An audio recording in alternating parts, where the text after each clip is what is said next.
Land acquisition ಮಾತ್ರ ಏನಿದೆ ಅದೊಂದು ಉಳಿದಿದೆ. ಅದನ್ನು ಸಾಹೇಬ್ರ ಜೊತೆ ನಾನು ಮಾತಾಡಿದ್ದೀವಿ. ಅದನ್ನು ಪರಿಹಾರ ಮಾಡ್ತಕ್ಕಂಥ ಕೆಲಸಕ್ಕೆ ನಾವು ಕೈ ಹಾಕ್ತೀವಿ. ಸರ್ ನಮಸ್ತೆ ಸರ್. ಇವಾಗ ಮದ್ಯದ ಕುರಿತಾಗಿ ಮಾತಾಡಿದ್ರೆ ಇವಾಗ ಹೊಸ ಪ್ರಸ್ತಾಪಗಳು ಇವತ್ತು ಸರ್ಕಾರ ಮುಂದೆ ಬರ್ತಿದ್ದಾವೆ. ಏನಂದ್ರೆ ಇವತ್ತು ಲಾಸ್ಟ್ ಇಯರ್ ಹೊಸದಾಗಿ 1,000 ಮದ್ಯದ ಅಂಗಡಿಗಳಿಗೆ ಪರವಾನಗಿ ಕೊಡಕ್ಕೆ ನೀವು ಹೋಗ್ತಾ ಇದ್ರೆ ಅದ್ರ ವಿರುದ್ಧ ಜನಗಳ ಬೀದಿಗೆ ಇದ್ರು, ಹೆಣ್ಮಕ್ಳ ಬೀದಿಗೆ ಇದ್ರು. ಆದ ನಂತರ ಪ್ರಸ್ತಾಪ ವಾಪಸ್ ಆಯಿತು. ಅದೇ ರೀತಿಯಾಗಿ ಮತ್ತೊಂದು ಪ್ರಸ್ತಾಪ ಬರ್ತಾ ಇದೆ. ಏನು ಆನ್ಲೈನ್ ಮೂಲಕ ಮದ್ಯದ ಅಂಗಡಿ ಮದ್ಯವನ್ನ ಮನೆಗೆ ಡೆಲಿವರಿ ಮಾಡುವಂತ ಪ್ರಸ್ತಾಪ ಕೂಡ ಬರ್ತಾ ಇದೆ. ಅದು ತಪ್ಪದು, ಅದು ಸರಿಯಲ್ಲ. ಯಾಕಂದ್ರೆ ಈಗಾಗಲೇ ಎಷ್ಟೋ ಕುಟುಂಬಗಳು ಇವತ್ತು ನಾಶ ಆಗಿದಾವೆ ಸರ್. ಮದ್ಯದ ಹಣದಿಂದ ಇವತ್ತು ಅಭಿವೃದ್ಧಿ ಮಾಡ್ತೀವಿ ಅಂದ್ರೆ ಅದು ಸರಿಯಲ್ಲ ಸರ್. ಅದು ಆರೋಗ್ಯದ ದೃಷ್ಟಿಯಿಂದ ಆಗಿರ್ಬೋದು, ಕುಟುಂಬಗಳ ದೃಷ್ಟಿಯಿಂದ ಇದು ಸರಿಯಲ್ಲ ಸರ್. ಇದ್ರ ಬಗ್ಗೆ ಉತ್ತರ ಕೊಡಿ ಅಂತ ನಾನು ಪ್ರಶ್ನೆ ಕೇಳ್ತಾ ಇದ್ದೀನಿ. ಲೀಡರ್ ಹೇಳೋದು ತುಂಬ ಕರೆಕ್ಟಾಗಿ ಇದೆ. ಈ ಪ್ರಯೋಗ ಮಾಡಲಿಕ್ಕೆ ಭಾಳ ಜನ ಹೋದ್ರು. ಬಿಹಾರದವ್ರು ಮಾಡಕ್ಕೆ ಹೋದ್ರು, ಗುಜರಾತಲ್ಲಿ ಮಾಡಿದ್ರು. ನಾನು ಗುಜರಾತ್ಗೆ ಹೋಗಿದ್ದೆ. ನಾನು ಒಂದು ಕಿರಾಣಿ ಅಂಗಡಿ ಮುಂದೆ ನಿಂತ್ಕೊಂಡಿದ್ದೆ. ಏನ್ರಿ ಇಲ್ಲೆಲ್ಲ ಬಂದಾಗಿದೆ ಅಂತಲ್ಲ, ಏನು ಸರಾಯಿ ಸಿಗತ್ತೇನಾ ಅಂತ ಕೇಳಿದೆ. ಬಂದ್ ಹೈ, ಬಹುತ್ ಮಿಲ್ತಾ ಹೈ ಸರ್. ಇಲ್ಲಿಗೆಲ್ಲ ಕಿರಾಣಿ, ಪಾನ್ ಶಾಪ್ ಎಲ್ಲಿ ಸಿಕ್ಕಲ್ಲಿ ಮಾರಾಟ ಆಗ್ತಾನೆ ಇತ್ತು. ಆದರೆ ಇದನ್ನು ಬಂದ್ ಮಾಡ್ತಕ್ಕಂಥದ್ದು ಎಂಟೈರ್ ರಾಷ್ಟ್ರದಲ್ಲೇ ಬಂದ್ ಮಾಡಿದರೆ ಇದಕ್ಕೊಂದು ಉತ್ತರ ಸಿಗುತ್ತೆ. ನಾವೊಂದು ಯೋಚನೆ ಹಾಕ್ಕೊಂಡಿದ್ದೀವಿ, ಒಳ್ಳೆ ಸರಾಯಿ ಕೊಡಬೇಕು. ಹ್ಯೂಮನ್ಗೆ ಏನು ಕನ್ಸಂಪ್ಷನ್ಗೆ ಬೇಕೋ ಅದನ್ನು ನಾವು ಕೊಡಬೇಕು. ಇನ್ನು ಆನ್ಲೈನ್ ಅದು ಏನು ಯುವಕ ಮಿತ್ರ ಹೇಳ್ತಾರೆ ಕೊಡಬಾರ್ದು. ನಾನು ನನ್ನ ಖಾತೆ ನನ್ನ ಹತ್ತಿರ ಇರುವವರೆಗೆ ಆನ್ಲೈನ್ ಇಲ್ಲ, ಕೊಡೋದಿಲ್ಲ. ಅದು ಸಾಧ್ಯತೆ.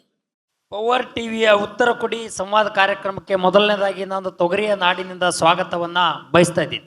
ತೊಗರಿಯ ನಾಡಿನಲ್ಲಿ ಪ್ರತಿ ವರ್ಷ ಅತಿವೃಷ್ಟಿ ಆಗ್ತದ, ಅನಾವೃಷ್ಟಿ ಆಗ್ತದ, ಹಾನಿಯಾಗಿರ್ತಕ್ಕಂಥ ಪರಿಸ್ಥಿತಿ ನಿರ್ಮಾಣ ಆಗ್ತಾ ಇದೆ. 6,06,884 ಹೆಕ್ಟೇರ್ ತೊಗರಿಯನ್ನ ಬಿತ್ತನೆ ಆಗಿದೆ ಒಂದು ಜಿಲ್ಲೆಯಲ್ಲಿ. ಇಡೀ ಕಲ್ಯಾಣ ಕರ್ನಾಟಕ ನಾಡಿಂದ ಕೂಡ ಅದೇ ಪರಿಸ್ಥಿತಿಯನ್ನು ನಿರ್ಮಾಣ ಆಗಿದೆ.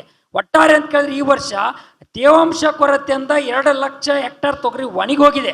ಹಾಗಾಗಿರೋದ್ರಿಂದ ಅದಕ್ಕೆ ಸಂಬಂಧಪಟ್ಟಂಗ ಸರ್ಕಾರನ ಮಧ್ಯಪ್ರವೇಶ ಮಾಡಿ ತಕ್ಷಣವೇ ಇನ್ಸೂರೆನ್ಸನ್ನು ಕ್ಲೇಮ್ ಆಗ್ತಕ್ಕಂಥ ರೀತಿಯಲ್ಲಿ ನೋಡಬೇಕು ಅಂತಕ್ಕಂಥ ನಂಬರ್ 1 ಆಗಿ ನಾನು ಅದನ್ನು ಒತ್ತಾಯನ ಮಾಡ್ತಾ ಇದ್ದೀನಿ. ಎರಡನೇದಾಗಿ ಆಬ್ಕಾರಿ ಡಿಪಾರ್ಟ್ಮೆಂಟಿನಲ್ಲಿ ಯಾವುದೇ ಕಾರಣಕ್ಕೂ ಒಂದು ತಿಂಗಳಿಗೆ ಒಂದು ತಾಲೂಕಿಗೆ ಎಷ್ಟು ಕೇಸ್ಗಳನ್ನು, ಎಷ್ಟು ಭೇಟಿಗಳನ್ನು ವ್ಯಾಪಾರ ಆಗಬೇಕು ಅಂತಕ್ಕಂಥ ಒಂದು ನಿರ್ದಿಷ್ಟವಾಗಿರ್ತಕ್ಕಂಥ ಒಂದು ಕೋಟನ್ನು, ಒಂದು ಡಾಟಾನ ಕೊಡ್ತಾರೆ. ಆ ಡಾಟಾ ಕೊಟ್ಟಿರ್ತಕ್ಕಂಥ ಡಾಟಾ ಒಳಗಾಗಿ ಒಂದು ವೇಳೆ ಏನಾದರೂ ಶೆಲ್ ಆಗಿಲ್ಲ ಅಂದರೆ ಯಾಕೆ ಕಮ್ಮಿ ಶೆಲ್ ಆಯಿತು ಅಂತಕ್ಕಂಥದ್ದು ಮೀಟಿಂಗ್ದಲ್ಲಿ ಪ್ರಶ್ನೆ ಮತ್ತು ಪ್ರಸ್ತಾಪನ ಮಾಡ್ತಕ್ಕಂಥ ಪರಿಸ್ಥಿತಿ ಇದೆ. ಯಾಕೆ ಮಾತಾಡ್ತೇನೆ ಅಂದರೆ ಇವತ್ತು ವಿಸ್ಕಿ ಕಮ್ಮಿ ವ್ಯಾಪಾರ ಆಯಿತು ಅಂದರೆ ಪ್ರಶ್ನೆ ರೈಸ್ ಆಗ್ತದೆ, ಚರ್ಚೆ ಆಗ್ತದೆ ಸರ್ಕಾರ ಮಟ್ಟದಲ್ಲಿ, ಸಭೆಯಲ್ಲಿ. ಆದರೆ ಎಜುಕೇಷನ್ ಡಿಪಾರ್ಟ್ಮೆಂಟಿನಲ್ಲಿ ಯಾವುದೇ ಕಾರಣಕ್ಕೂ ಮಕ್ಕಳ ಸಂಖ್ಯೆ ಅನುಗುಣವಾಗಿ ಶಿಕ್ಷಕರನ್ನು ಕೊರತೆ ಇರ್ತಕ್ಕಂಥ, ಖಾಲಿ ಇರ್ತಕ್ಕಂಥ ಶಿಕ್ಷಕರ ಹುದ್ದೆಗಳನ್ನು ಭರ್ತಿ ಮಾಡೋಕ್ಕೆ ಯಾಕೆ ಚರ್ಚೆ ಮಾಡಲ್ಲ ಅಂತಕ್ಕಂಥದ್ದು ಇರುವಂಥದ್ದು. ಒಳ್ಳೆ ಪ್ರಶ್ನೆ ಇದು. ತೊಗರಿ ಖನಿಜ ಅಂದರೂ ಪರವಾಗಿಲ್ಲ, ಗುಲ್ಬರ್ಗ ಆ ಕಡೆ ಜಾಸ್ತಿ ತೊಗರಿ ಬೆಳೀತಾರೆ. ಇಲ್ಲಿ ಸಂಶೋಧನೆಗಳಾಗಬೇಕು, ಒಳ್ಳೆ ತಳಿಗಳ ಬಗ್ಗೆ ಸಂಶೋಧನೆಗಳಾಗಬೇಕು, ನ್ಯಾಯಯುತವಾದ ಬೆಲೆ ಸಿಗಬೇಕು ರೈತ. ನ್ಯಾಯಯುತ ಬೆಲೆ ನಾವು ಕೇಂದ್ರ ಸರ್ಕಾರದ ಮೇಲೆ ಡಿಪೆಂಡ್ ಆಗುತ್ತೆ. ಆವರ್ತ ನಿಧಿ ಸರಿಯಾಗಿ ಸದ್ಬಳಕೆ ಆಗಬೇಕು. ರೈತ ಇನ್ಶೂರೆನ್ಸ್ ಮಾಡಿಸ್ಬೇಕು. ಆ ಇನ್ಶೂರೆನ್ಸಲ್ಲಿ ಇರ್ತಕ್ಕಂಥ ಕೆಲವು ದೋಷಗಳನ್ನ ತೆಗೆದಾಕಬೇಕು. ಪಂಚಾಯತಿ ಅಜೆ ಯೂನಿಟ್ ಅಂತ ಮಾಡಿದರು, ಊರ ಅಜೆ ಒಂದು ಯೂನಿಟ್ ಮಾಡಿದರು. ಅದನ್ನು ಆ ಬೆಳೆಗೆ ಸೀಮಿತವಾಗಿ ಮಾಡಿದರೆ ಒಳ್ಳೆಯದು.